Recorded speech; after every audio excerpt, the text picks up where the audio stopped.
This is Return to Base, a Veteran Life podcast.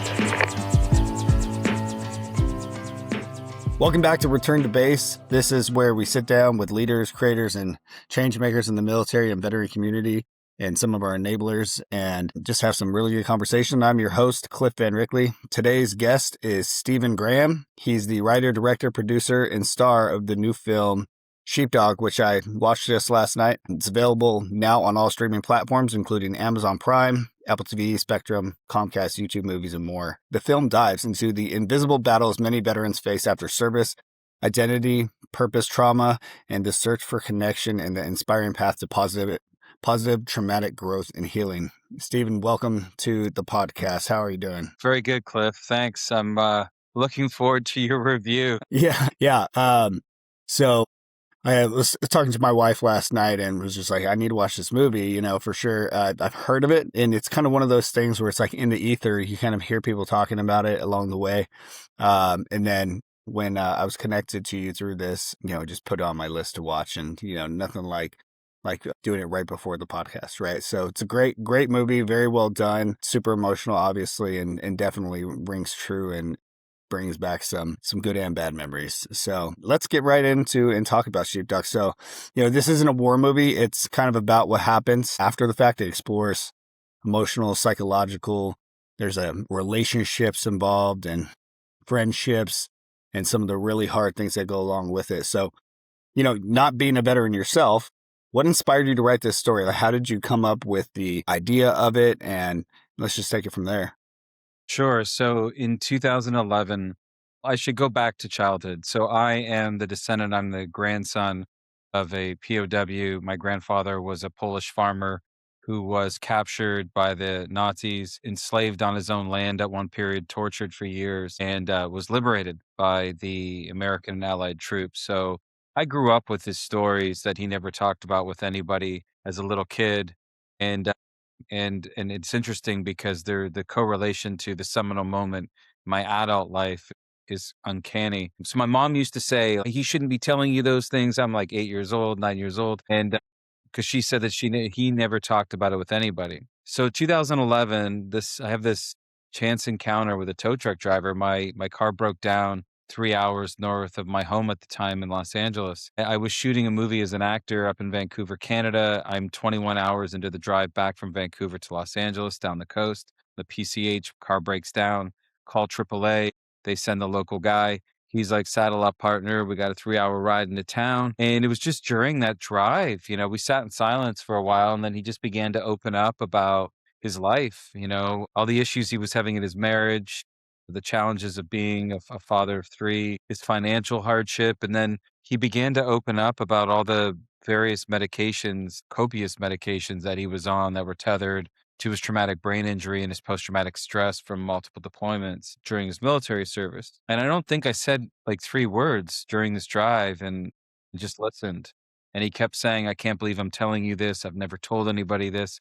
I've never told my wife. I've never even spoken to a therapist. So I get back to LA, and it was a very sort of teachable moment of the power of just listening without prejudice to a complete stranger. And I hugged him. I thanked him for getting me home safe. And there was just a look in his eyes that I think it was both cathartic, but that he intended to never see me again because it was just easier to share this kind of stuff with a stranger. So that was the turning point where I felt not only a sense of curiosity, Cliff, but a sense of responsibility to go out as a storyteller potentially and uncover that truth. Were there more men and women like this tow truck driver who were potentially suffering in silence, and why? For somebody who'd served their country honorably, working their butt off to provide for their family, why are they feeling disconnected from their family, their community, battle buddies? And that summer of 2011, I went on my first nationwide road trip with my co-star in the film who plays my best friend, Matt Dallas. And from the very first veteran we sat down with in McAllen, Texas, Cliff, it became so personal. And that was the beginning of Sheepdog. Wow, great. Yeah, that's a very interesting story. It seems that quite often we just happen upon people that need to be in our lives, right? Yeah.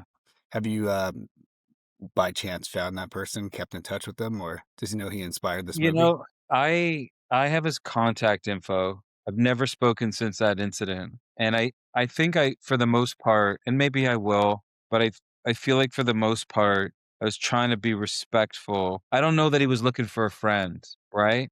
And I was trying to like, it would be very civilian like to be like, I mean, to be honest, like I said to him, thank you, brother, for getting me home. If you ever want to go for a beer, and the look in his eyes was like, I'm never going to see you again. Yeah. Hopefully, right? Yeah. And listen, and I've respected that, and I feel like, look, I've had the great fortune of some of the people I met with in that very first road trip to become family to me. I mean, one of the Gold Star mothers I met with in the first month spoke at my wedding. I signed the marriage license for a veteran combat vet that I lived with, and he loosely inspired some of my character. I lived with him in Pittsburgh, and I've had the great fortune to be taken in as like as a guest, as an honored guest at this table.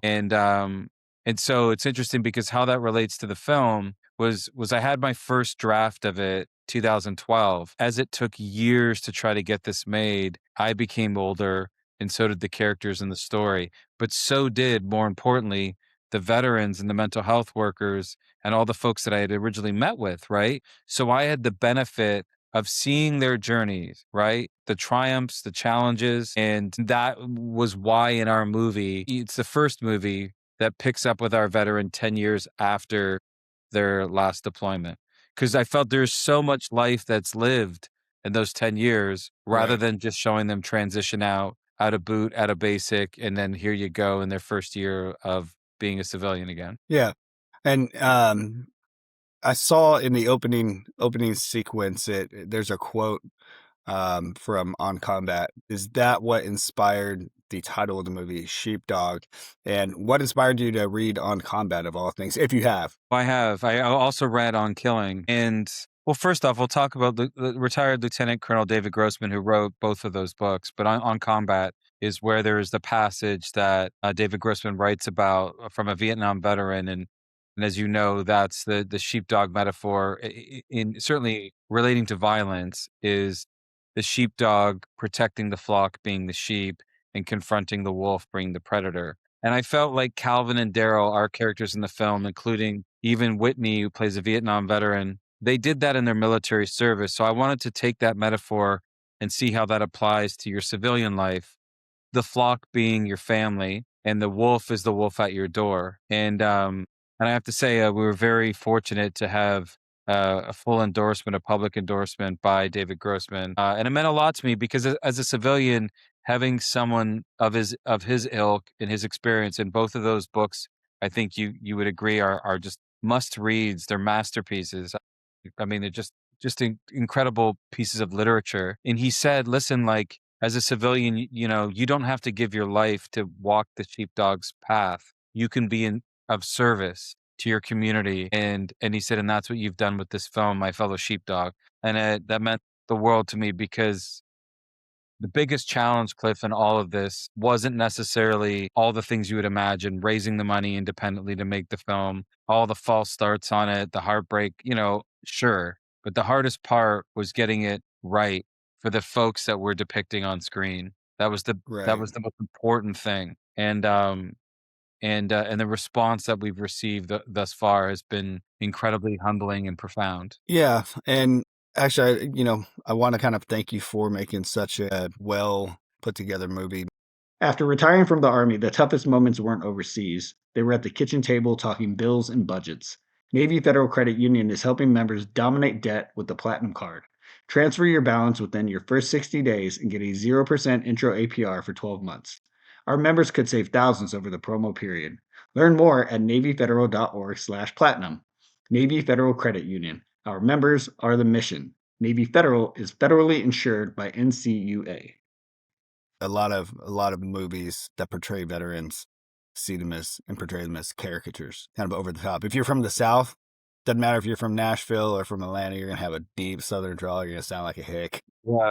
and there's a bit of military rigidity that actually doesn't exist in the military. A lot of those movies, and so the natural nature natural nature, is that okay?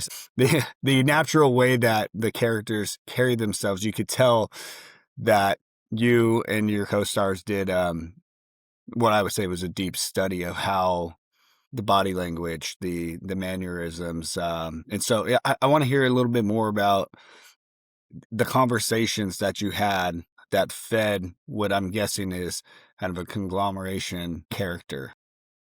Well, let me first say that, like, because the movie was made entirely outside the Hollywood system, we weren't inundated with notes and boxes that we needed to check off, right? Right.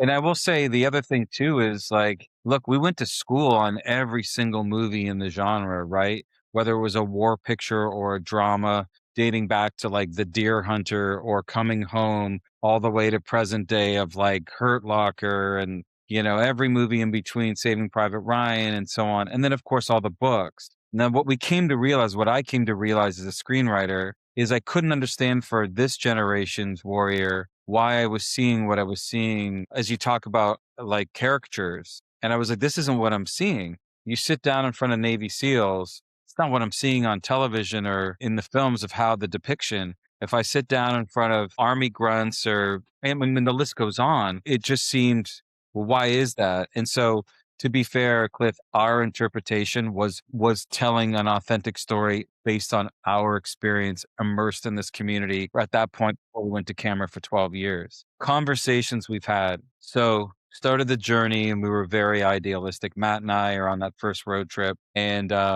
we're setting up our cameras like we're gonna get the story. We're idealistic, wanting to get to the bottom of things. The moment I turned off those cameras, we break for lunch and Staff Sergeant George Rice, he was the first. He's an Army vet, first guy we met with. And he's like, "Hey, brother, so you're the screenwriter?" And I said, "Well, I'm not sure if this is going to be a screenplay, but it might. I don't know. I'm just, journaling." And he's like, "Well, let me tell you a story." And again, cameras are off.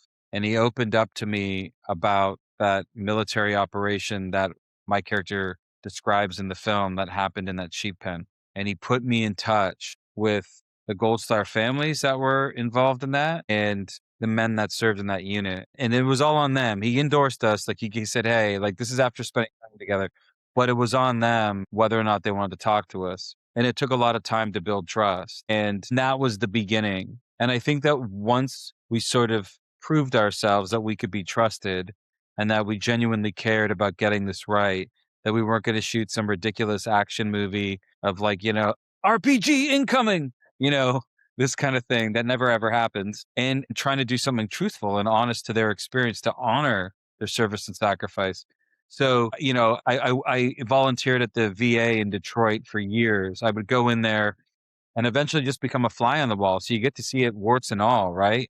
And I was taken by the things in the system that were broken. I was taken by the things that were inspiring, where you have men and women coming to work every day, not getting rich doing it, just trying to make a difference in the lives of others. I immersed myself in the Gold Star family community, which was incredibly impactful and emotional. I did honor flight out of Austin, Texas, where, as you probably know, you take our World War II and Vietnam veterans to their respective memorials in DC. And I did that for years. And that's where a lot of Bondi Curtis Hall's dialogue came from in the film. He plays a Vietnam veteran. I didn't invent any of that. That was over whiskeys at the hotel lobby bar at 11 o'clock at night.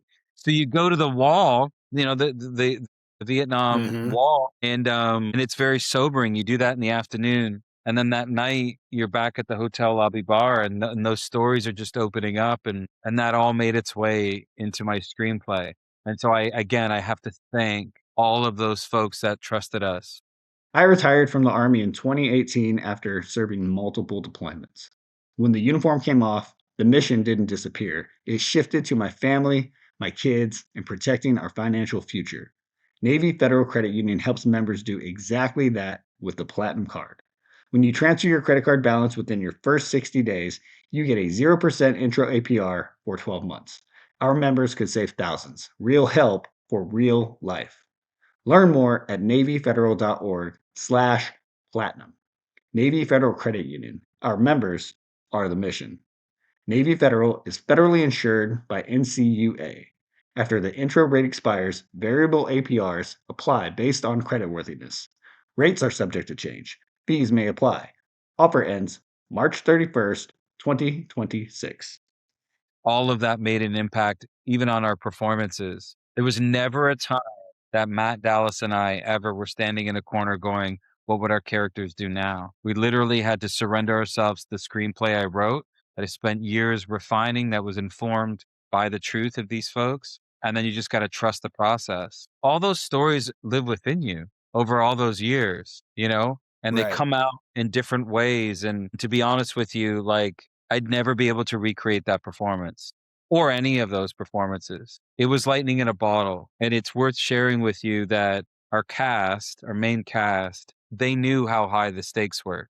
Virginia Madsen, she's now talked publicly about it, so I feel comfortable sharing this, but her nephew served in the army, and he took his life a few years ago. And it was within the same year of her getting the screenplay for Sheepdog. She knew how high the stakes were to play a Gold Star family member in our movie. Vondy Curtis Hall grew up in the Vietnam era in Detroit. Many of his friends were drafted. Some didn't come home. Some came home with PTS. Some are battling the effects of Agent Orange. They're battling cancer right now.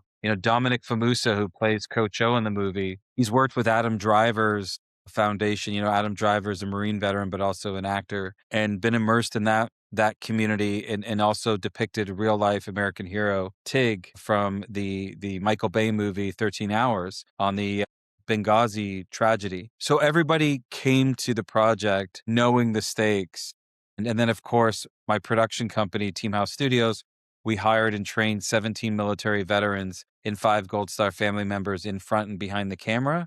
So when you have that environment, it permeates in everything you do. And I think Yeah. our cast and our crew could really feel that. Team House. I saw that Team House. Name of your is it production company? I'm not sure the Yeah. Hollywood vernacular here, but when I saw that, I was wondering, okay, is that intentional? Military Because term. that Yeah, that's a military right, term. yeah, Yeah. So that's where it all goes down. that's right. Yep, it's where we tie people up on their birthday. Yeah. Yeah. Yeah, so that kind of leads me into kind of the next question here is you heard a bunch of harrowing stories. I'm sure Yeah. you heard some of the worst, some of the immense struggles that people are having internally, quietly, often, unfortunately, and then also out loud in public. But I'm sure you also heard stories about some of the funny things that happen, right? And some of the camaraderie and just goofy shit that happens along the way. You have kind of one thing that kind of stands out that maybe fed. There's not a whole lot of lightheartedness in your characters. This is true. But is there something that you kept in?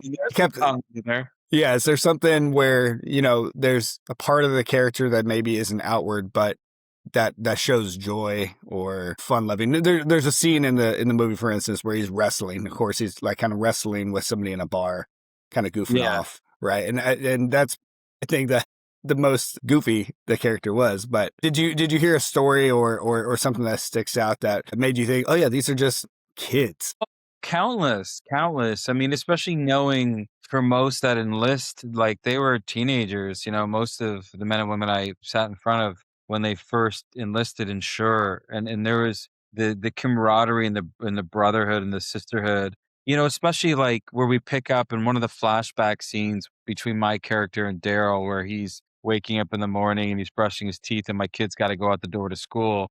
And I would just really like they are family inside out, right? Through and through. Yeah, And I wanted to really show that. And I also wanted to show, you talk about that bar scene where Coach O comes in and he's like, he gives the hollow gesture at the end of the exchange of, well, hey Cole, thank you for your service. And my character reacts in a certain way. And that was what I saw from veterans so many times where they felt like it was just such a hollow gesture. But the civilian meaning well. But oh man, there's just look, some of the most badass cold-blooded killers that I've sat in front of have the wildest sense of humor. And it was always, and I could tell you this, even Gold Star family members I've sat in front of, one of which, who I've mentioned, spoke at my wedding. She's like a second mother to me. And she, some of the most inappropriate humor. And I'd look at her like, geez. And she's just like, if you can't find the levity, son, it'll break you. Your yeah, pain. And that always stuck with me. And you could hear her laughter in a room across the room. in any engagement, any environment I ever was in with her. So that's important. And there, in the film, I feel like the lighter moments are earned because, as you know, without giving away a spoiler alert, there's, in the third act of the film, there's a big event where my character completely comes out of his shell in the most positive and beautiful way, and for the good of his best friend's family. And it was to show that no matter how serious you take yourself, no matter what your scar tissue is, that it's family first. And you do anything for your family, just like you were willing to give your life for your country. Yeah. I like that scene you were talking about where your buddy's brushing his teeth and I suppose it's Yeah. your wife is not too happy to see him.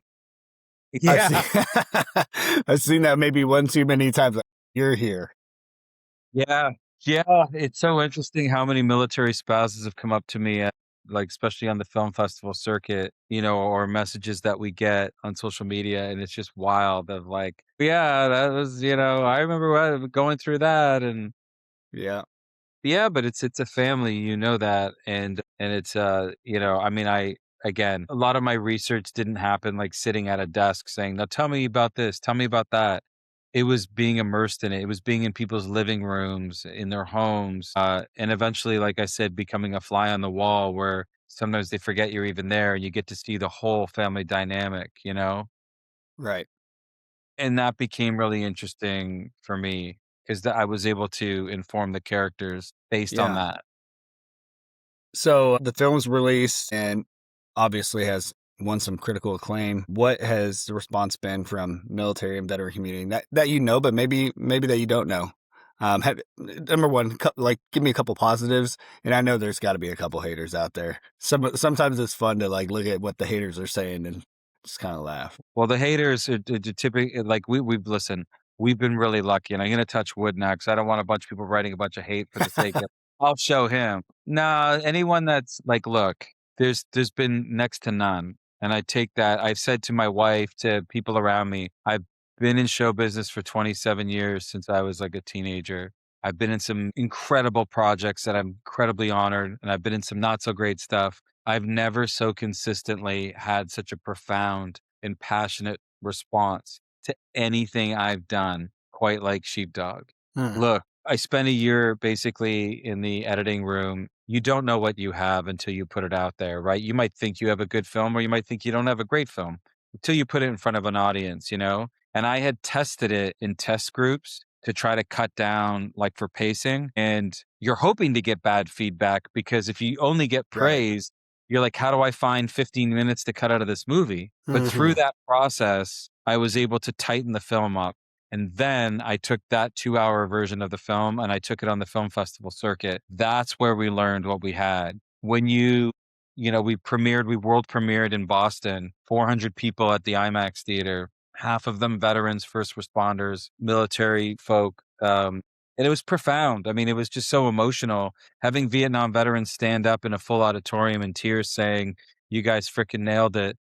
Or, we screened at the Twin Cities Film Festival in Minneapolis and invited some of the veterans that we had met with, 14 years prior that had influenced some of the screenplay, and seeing it for the first time in tears saying, "Brother, I wish I had this movie to show my family 10 years ago when I got out so they could understand why I am the way I am, but why they are the way they are. I wish I had this film to show my ex-wife." Cliff, to see the light return into a Gold Star family member's eyes after a screening is amazing because they feel represented on the screen. So it's profound. Let's just talk about it. I get like probably on average throughout the week, hundreds of messages of folks reaching out across the country. When you get a veteran reaching out from upstate Michigan who writes to me on the opening weekend when it came out in theaters in January, "Hey man, I don't know if you'll ever see this message, but I want to let you know that I went down to the local hardware store and spent my last $12 on a piece of rope.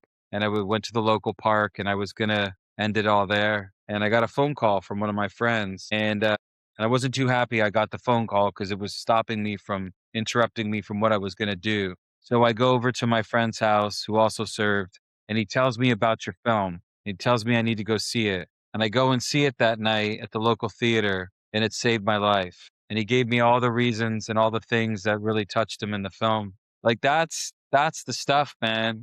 You know, that's Yeah. bigger than all of us. And that was, and I have stories like that from Gold Star family members or family members, a sister who reached out, whose brother was killed in Iraq. And that's a long path to healing. It's a long path for a family. And so to have a film for them that touches on those emotions and the things that they feel, and then to get a message saying, it was an incredible experience for us. Thank you for making it. Last anecdote I'll share, a military spouse reached out a week ago, and she said, "We watched your film on Amazon Prime, and my husband and I sat in silence for 15 minutes after the credits came up.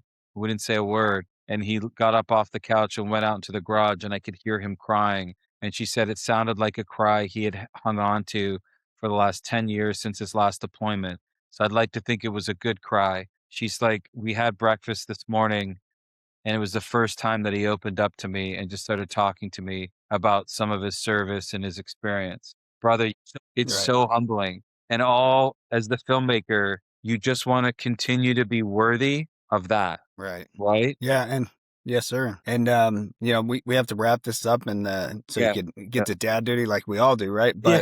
But, I'm sure that holding on to this project, it taking as long as it did felt like carrying a rucksack. What was it like? You probably thought once you took off the rucksack that you were going to feel light, but now Well, only to pick up a new one. I didn't know the weight I was carrying until we wrapped on the movie. And the final scene of the film, which I don't want to give away, but you've now seen it, so you know, the Castaway inspiration, I'll say, from the Tom Hanks movie Castaway. So I'm talking about where he goes with his truck. That was the last scene that we shot of the film. And normally a film is shot completely out of chronological order, but that was the last scene in the movie, last thing we shot. I get in my character's red pickup truck with Matt. We start driving down this rural road, and I just come undone. I'm just crying like a little boy inside of me. Just, I don't know why. And I'm looking at Matt and he's crying, and we just drive. And I was just like this catharsis of doing it. I pack everything up. This because we shot in Western Mass. I go back home to Los Angeles where I was living at the time. And I walked into my home. I hadn't been back in like 8 months with my wife. And I felt like I was walking into somebody else's home. I felt like I was trespassing because the guy that I was for so many years, I lived in that house 10 plus years, all throughout doing the project, was no longer the guy who walked into that house. And that weight I didn't realize I was carrying had lifted. And it just becomes a different thing in the journey, man, because you're now, when you go into screenings, especially in group settings, you're surrounded by folks that are sharing their grief stories or the trauma stories, or something that's much lighter and a story from their service, or even those that didn't serve. And then it becomes a whole different thing of like, I always say it's like attending a wedding and a funeral at the same time, right? Because emotions are high and you're in it. You are fully in it. And if a film like Sheepdog can do that, brother, it is the highest blessing that we get to be a part of this. And God knows that all the people that trusted us with their stories are honored, and the community for what they give us every day. Yeah, well said. And Steven, congratulations on making such a powerful film. Obviously the praise it's received, it's well deserved. And we should remind people that you're not alone out there. You have friends, you have resources, and so you have movies to watch like this one to help inspire you to make a change in your life. Far too often people don't. And I've had friends who went down that road, unfortunately. And then I've had friends who've climbed out of that hole. Yeah. But one thing that you said actually really resonated real quick is that walking into your house after your 8 months, it's no different than walking in from a deployment. You are a different person when you're overseas. And when that door opens, you're a stranger in the house. Everybody has to get reacquainted. Everybody has to feel your temperature. Yeah. And it's not a great feeling. It's great to be home, but it's also, it's like, okay, well, adjustment time. Well, you did 20 years in, right, as a master sergeant. Yeah. So you know all too well that, like, how many times did you get ripped on by your boys for being looking like Johnny Depp? Like young Johnny Depp. Every day. You did. Every day. Right, Now it's Pedro Pascal and some oh, there you go. somebody named Austin. I don't know, hockey player. I don't know who he is. Apparently, he's a good hockey player. Must be. Anyways, yeah, that is funny though. Yeah. So thanks again, and I just want to say, Sheepdog reminds us that service leaves marks, but also leaves strength. And sometimes the bravest thing we can do is tell the truth about what comes after. So thanks for being here. Thank you for telling this story. I think your movie here is going to find an audience that it's going to find the audience it needs to find. And so Appreciate you. I appreciate you. Yeah, Cliff, thank you. For anyone that's listening and watching, sheepdogthemovie.com. It has all the links that you can go to see our film. Also, if anyone wants to interact with us on social media, we're very interactive. We're here for you, and we appreciate y'all very much. Thanks, Steven. Appreciate you. And if this episode resonated with you, make sure you share it with somebody who needs to hear it and subscribe to our podcast. And until next time, we'll be looking out for each other.